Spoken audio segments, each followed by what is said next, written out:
Mesdames et messieurs, bonjour. Les clés du succès en stratégie pour ou contre la calvitie, chapitre 4.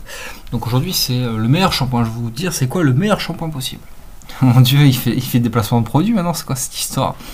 Alors en fait, quand vous aurez connaissance du fonctionnement d'un port, etc., un port, bon bref, vous m'aurez compris, vous comprendrez que il n'y a pas forcément de besoin de shampoing finalement. Alors là, ce que je vous ai mis en violet, c'est du shampoing, ok?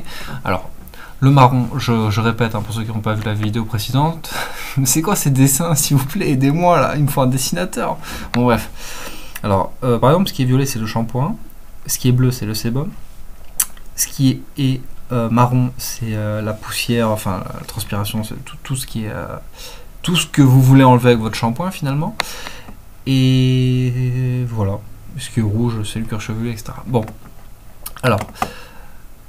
Voici trois situations. Première situation, vous mettez du shampoing et il manque de soude, ou alors c'est un shampoing de merde, etc. Comme vous en aurez 3/4 du temps. Donc en fait, il va juste se mettre dans votre port et il va pas forcément dissoudre en fait, parce que vous, ce que vous voulez, c'est que ça enlève la saleté, c'est que ça la vire. Et là, donc, bon bah au pire, une fois que vous aurez fini votre douche, il sera encore là, donc allez dans vos pores et vous sentirez bon, parce qu'effectivement, il y aura encore tout ce shampoing là de votre cuir chevelu.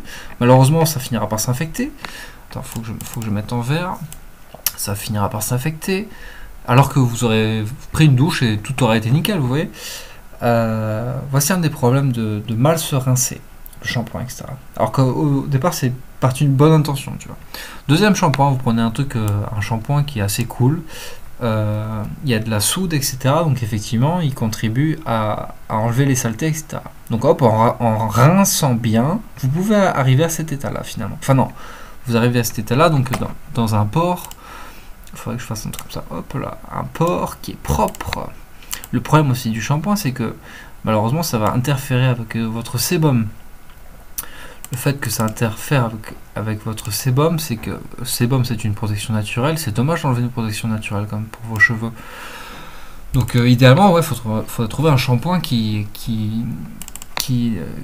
est sébum friendly, vous voyez ce que je veux dire? Sinon, tout simplement, vous pouvez rincer avec de l'eau, et là aussi, le problème de l'eau, mine de rien, c'est que l'eau que vous avez du robinet, il y a du chlore, il y a plein de trucs dedans, il y a des traitements, on s'en rend pas forcément compte. Mon Dieu, c'est un complotiste ce mec, non mais réfléchissez bien.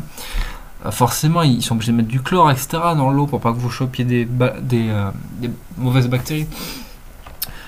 Donc voilà, moi je suis partisan du No-Poo, je crois, du No Shampoo.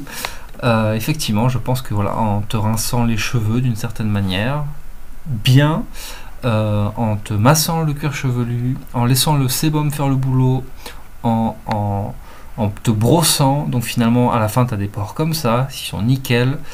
Enfin voilà, donc si vous voulez continuer à utiliser vos... Putain, j'allais dire des marques de shampoing, mais autant je vais me faire... je vais avoir des procès et tout.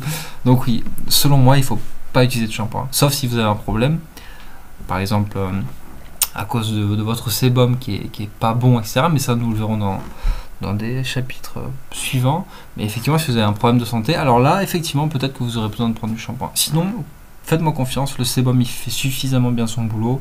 Évidemment, il faut se brosser en parallèle. Évidemment, il faut rincer suffisamment. Il ne faut pas avoir une température de 90 degrés aussi quand vous vous rincez. Enfin bon, voilà. J'espère que c'est suffisant.